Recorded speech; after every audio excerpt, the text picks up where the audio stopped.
city of Aachen was taken by the 1st United States Army on 21st October 1944, after a battle that raged for nearly 6 weeks. Out of this heap of rubble, the 1st Army would fashion its base for the next major Allied offensive. This was Aachen the day after its fall. The job of rehabilitation would not be easy. The chief rail station would have to be repaired. The electric power plant was out of operation, as well as the natural gas facilities. The military government section went to work, establishing order, restoring communications. The telephone system, for example, was salvaged when a former official of the company disclosed the hiding place of the city's telephone diagrams.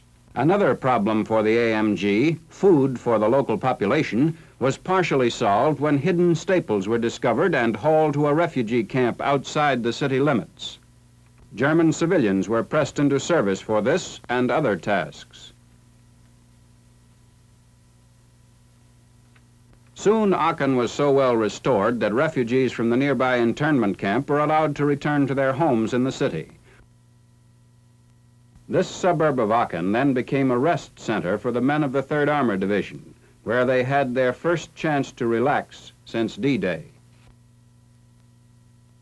A meal like this, for men long accustomed to cold fare, was a source of genuine pleasure. All up and down the line, rest centers were established throughout the 1st Army's area, stretching from Aachen to the southern tip of Luxembourg. At these, the men found relief after their drive across France and Belgium, and gathered the breath needed for their next offensive. Meanwhile, at the front, local actions characterized the pre-offensive period, in the south and in the north. Along the German border, while we were attacking an observation post, the distant church steeple, German mortars hidden nearby tried to knock out our battery, which continued to fire, making its mark. In the center of the 1st Army front, a local operation was being prepared at this time to precede the main drive. Although the attempt failed temporarily, the orders were to break out of the Hürtgen forest and attack toward the Ruhr River and the Cologne Plain beyond. The 28th Division was assigned the task. It was to launch a 3-pronged drive toward fortified towns controlling key roadways. In preparation for the attack, miles of roads had to be built through the heavily wooded area where the division had previously been pinned down. This section, near Aachen, begun late in October, was by the first week in November carrying American military traffic to and from the front. In other parts of the forest, another kind of preparation was underway: protection against the cold. Bivouacked close to the front, the men attended to last-minute details and took care of personal needs. The preliminary drive was launched on the morning of 2nd November, as men of the 28th Division, cautious, alert, moved through the woods which were alive with Germans. In the initial push toward Schmidt, our men fought steadily on, against an enemy that was unseen but ever present. The same morning, another regiment opened its attack in the center of the drive, directing its fire toward Vossenach.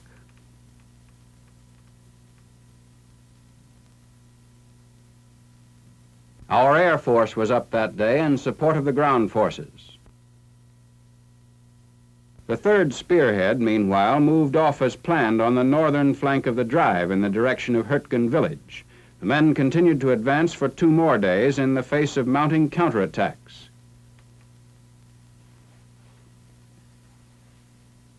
We took a lot of prisoners. Some of those captured in the northern push were rounded up for evacuation to the rear. Still more Germans poured into an assembly area in the south, where they were questioned by one of their number and segregated according to their former Wehrmacht units. The stream of prisoners continued to mount until early in November the 1st Army registered the total captured since D-Day.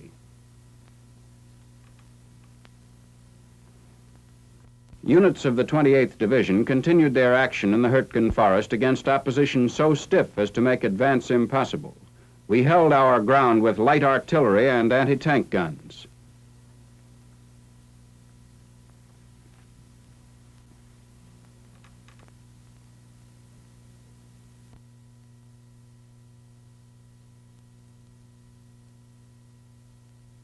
With ready ingenuity, an abandoned tower was strung with telephone wire and converted into an observation post as we made a second attempt to take Schmidt. From here, the order to fire was transmitted to our tanks hidden in the woods below.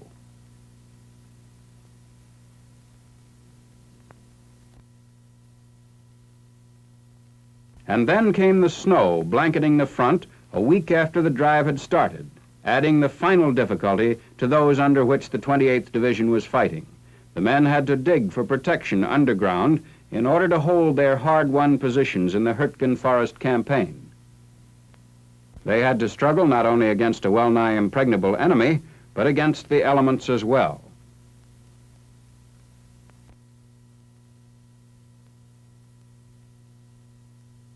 In view of the unfavorable circumstances, Major General Leonard T. Giroux, commander of the 5th Corps, ordered on 9th November that the preliminary operation in Hurtgen Forest be called off. Guns were cleaned, oiled, and covered as the campaign drew to a temporary close. To meet the needs of swelling numbers of Allied troops on the march into Germany, the First Army opened a supply depot in Liège. This was designed to be the largest of its kind in the European theater of operations. It was only a part of the extensive preparations being made for the main drive. Anticipating the demands of the coming offensive, signal and communication facilities also were expanded, from rear areas forward. New transmission equipment of various kinds was received, installed, and put in use. Protected against air attack, the Hadir Steel Works at Differdange, Luxembourg, taken over by the Supreme Command a month earlier, were providing the First Army with another essential need: heavy steel for construction and repair. The plant was run by the United States Corps of Engineers, who checked the finished beams before shipment to the front. Lumber, too, was needed. Sawmills in Luxembourg and in Germany were taken over and run by our engineers. Board planking like that used on the Hurtgen Forest roads was produced at this mill to build the roads that would lead us to Berlin. We had to repair and sometimes rebuild the bridges destroyed in the Battle of Belgium so that materiel could be rolled forward over the network of rivers. One of the bridges over the Meuse was restored so that again traffic might flow. Special equipment for our armored vehicles. A new type track connector was installed to better grip the mud under the tread of the 3rd Armored Division. A method of coping with Siegfried Line fortifications was devised. Our men found that the Dragon's Teeth could be effectively buried with the help of a tank dozer and some mud. Worn vehicles, which had already seen heavy duty in earlier campaigns, were being reconditioned to perform their part in the new offensive. The same snowfall which had halted operations in the Hurtgen Forest campaign augmented the problems of preparation and supply. Behind the lines, the tempo was accelerated as truck convoys rolled eastward in a continuous stream, building up a vast accumulation of food and equipment as the hour for attack approached. On 16 November, the First Army struck to clear the area to the Ruhr in the direction of the Cologne Plain. The main effort of the First Army's drive would be borne by 3 divisions of the 7th Corps. They would move north of the forest and along the superhighway from Aachen toward Düren. This part of the operation would be carried out in 2 parallel drives. The 1st Infantry and 3rd Armored Divisions would thrust eastward through Mausbach, while the 104th Division would push north after clearing Stolberg. The morning of the attack, on the outskirts of Aachen, barrage balloons manned by the British were floated eastward to mark the line of enemy positions to be bombed. This was the first time that barrage balloons were used for this purpose. Later that morning, our planes came over, bombers and fighter bombers, British and American. They softened up the tough road that the 1st and 9th Armies would follow in their joint attack to the Ruhr. Our strategic bombers struck the key city of Düren, straddling the Ruhr River. Düren had been converted into a strong point by the German High Command to compensate for the loss of Aachen. The civilian population had been evacuated. The buildings were forts, storehouses, and billets. No advance to the Ruhr or beyond it was possible without the neutralization of Düren. We dropped a saturation load that day, chiefly fragmentation bombs and incendiaries. They set huge fires, the smoke from which was visible for miles.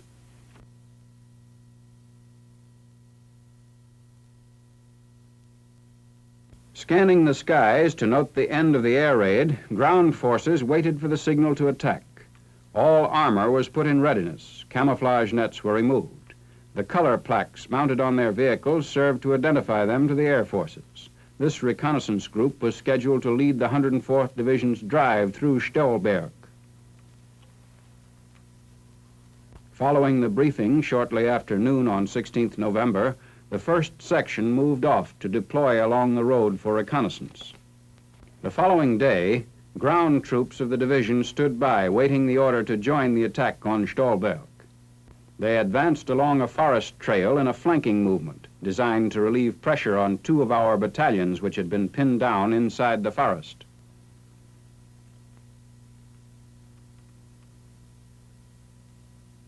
Assault guns of the 3rd Armored Division covered their movement from positions bordering the line of attack.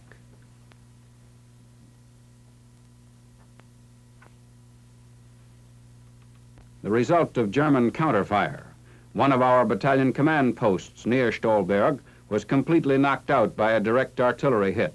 Several American soldiers were wounded.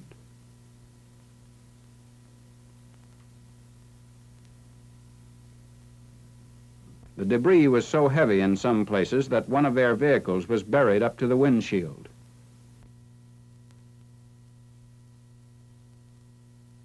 German townsfolk were injured by their own guns. This woman and other civilians received first aid from our medics.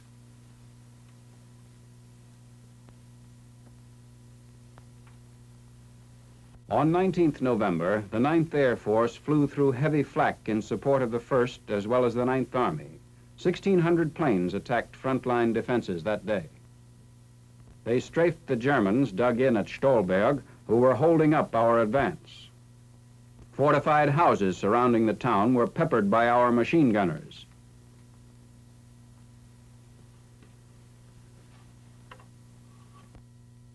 And they were being hit by heavy guns like this M12, which could be speedily maneuvered under its own propulsion. Massed 3rd Armored Division tanks acted as artillery to pour in volley after volley of fire. And this at last cracked the defenses of Stolberg. The town was left to the remnants of the civilian population, who were beginning to taste the meaning of war on their own soil as they moved their belongings out of the battered city. Stolberg was finally cleared on 21st November by the 104th Division. The town had been strewn with booby traps and mines. In some cases, it was necessary to blast structures which could not otherwise be cleared.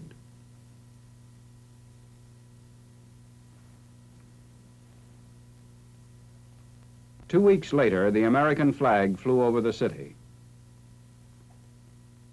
While some units were busy cleaning up Stolberg, others had pushed north to enter Eschweiler on 20th November. This was the largest German city between Aachen and Düren. Quiet on the exterior, the city was alive with snipers. Mopping up began at once and continued for 2 days. Prisoners ferreted out of their hiding places were gathered into the net. In other parts of the city, the hunt for holdouts continued. Some of our infantry cruised the city streets on tanks as they searched out the enemy. By the end of the second day, we had virtually cleared Eschweiler of all its defenders, and our men were able to look forward to a dry night's sleep. Roadblocks like this, where the enemy had dynamited an overhead bridge, were rapidly cleared by our engineers. As a seal of victory, a military government unit arrived to take over the city's administration. On the following day, the attack pushed on from the outskirts of Eschweiler toward the next town to the east, Weissweiler, which fell to our troops 2 days later. As the line of attack pressed forward, we approached Frentz, which lay across the Indi River. With all roads leading to the town under German fire, and with all bridges blown, our engineers had to bridge the river in order to enable the division to advance. An hour and a half after construction had started, the first jeep raced across the completed bridge. The attack on Frentz progressed rapidly as heavy artillery was brought up to the line, and on 28th November the town was ours. The 104th Division hammered at enemy defenses for another 5 days, fighting its way across the Indi River to take 2 more towns, thus carving off 4/5 of the way to the Ruhr. Meanwhile, in the Mausbach area to the south, rockets launched the 3rd Armored Division's drive to the river. They blasted the opening wedge for this attack that would move eastward in a parallel line. This was the first time that rockets of this kind were used by the First Army. 75 launchers loosened 600 projectiles in a single volley. In the first 30 minutes of the attack, they fired 1,800 rockets. Immediately following the barrage, a task force covered by our tanks moved out from Mausbach toward Gresenich, their first objective. German guns got the range on the column and knocked out one of our vehicles.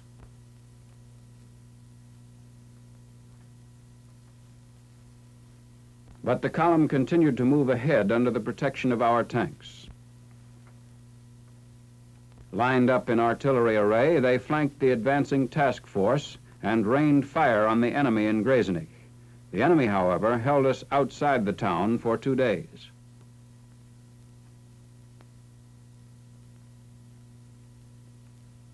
It was essential to keep a constant stream of armor moving up and forward.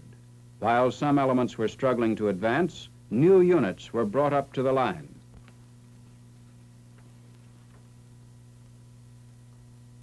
Every tank, every gun was needed, so that the 3rd Armored Division could operate effectively in the center of the drive, supporting one infantry division on the north and another on the south. Men were needed too. Troops of the 1st Infantry Division were moving up through the forest near Aachen to break the enemy defense lines, separating us from the Ruhr. They were on their way to Gresenich. Using a ruined factory as an observation post, the attack was renewed.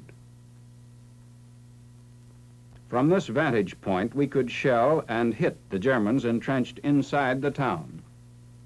From the edges of the forest, our men moved forward to exploit the work of the artillery units. Continuing to advance until late that day, they finally captured Gresenich on 19th November. Following up the advantage, our armor pressed forward, opening another strongly defended town. During one phase of the operation, some of our tanks had to move out over the open fields, where the tanks themselves were the only cover for our infantry. German counterfire was strong and accurate, hitting the lead tank and wounding its commander.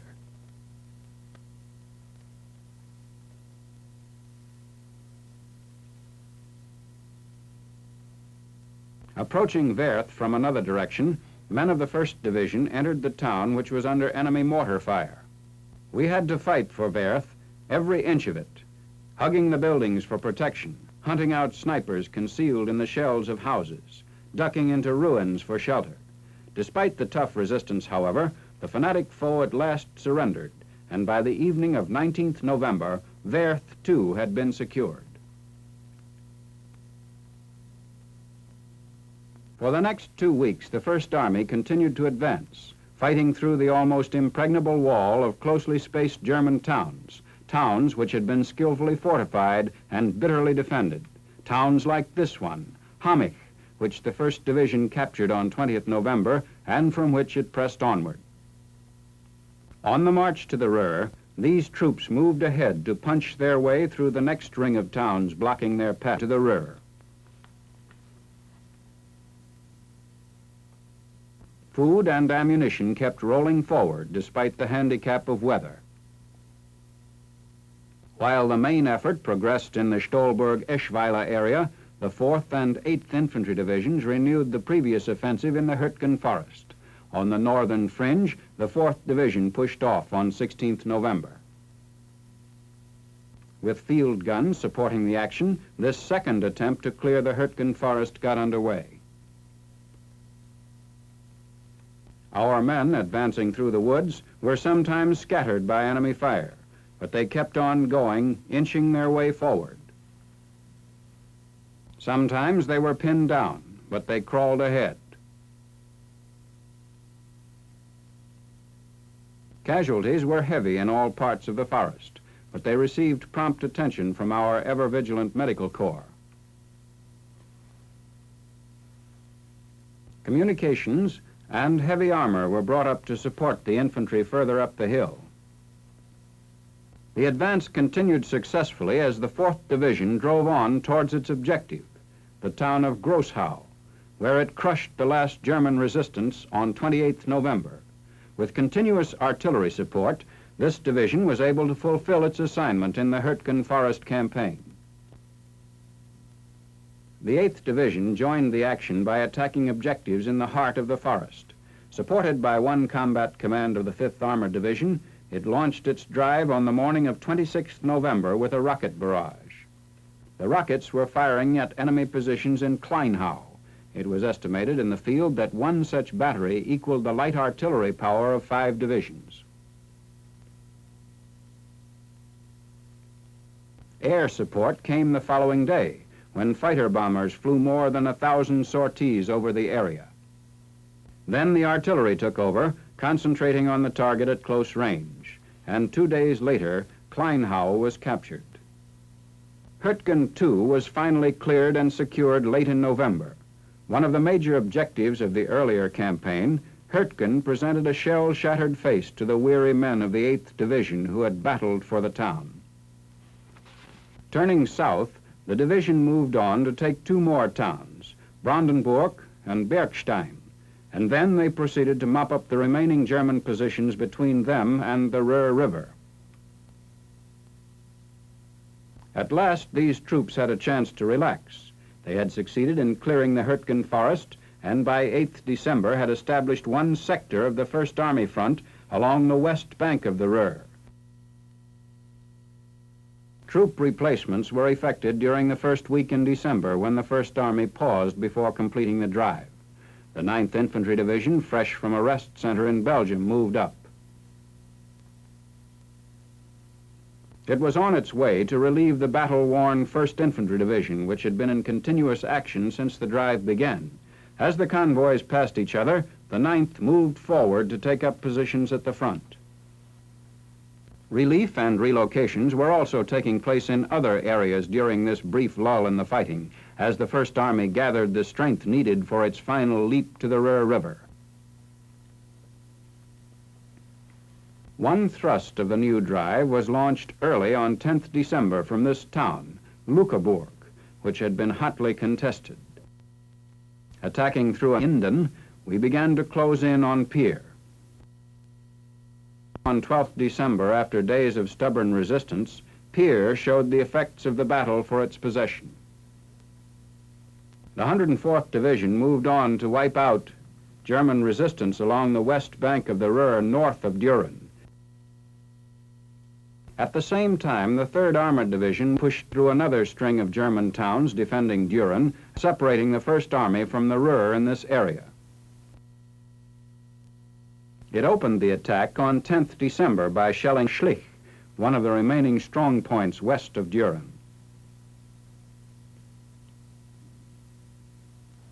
Men of the newly arrived 9th Infantry Division went into action in close coordination with the 3rd Armored Division. Objectives in Schlich are visible in the distance.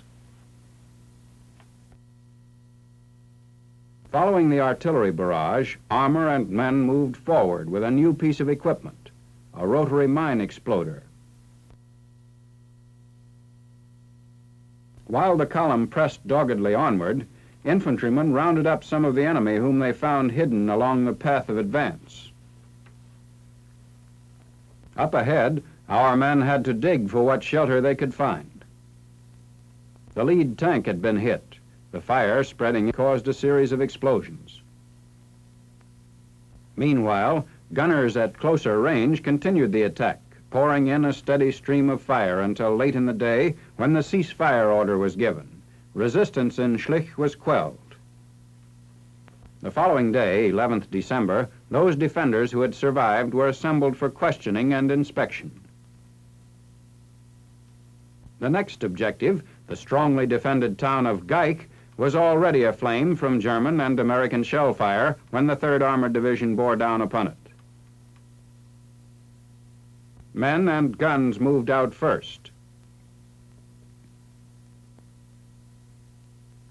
A smoke screen was thrown up to cover the movement as the heavy armor swung into line. As the men entered the town, they found it wrecked and empty of human life. In other parts of the town, the fires burned on unchecked. They gave concrete evidence that the 3rd Armored Division had cleared the enemy from still one more section along the 1st Army front. Simultaneously, from the fringes of the Hürtgen forest, the last of the 3 final drives got underway. Armor moved up and forward to strengthen and broaden the attack.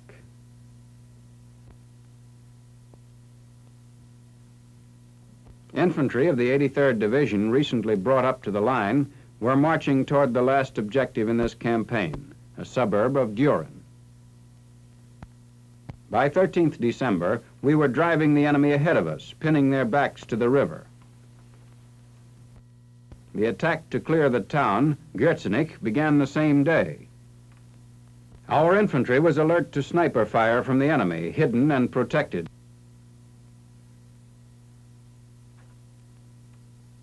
In some parts of the town, resistance was so great that it was necessary to blast the Germans out of concealment and to hunt them out individually, both inside the city and on the outskirts. Among those taken prisoner were a number of women who had been collaborating with German soldiers. As our men rounded up the remnants of the fanatic forces defending the Ruhr, they were bringing to a successful finish the tough campaign launched a month earlier from Aachen.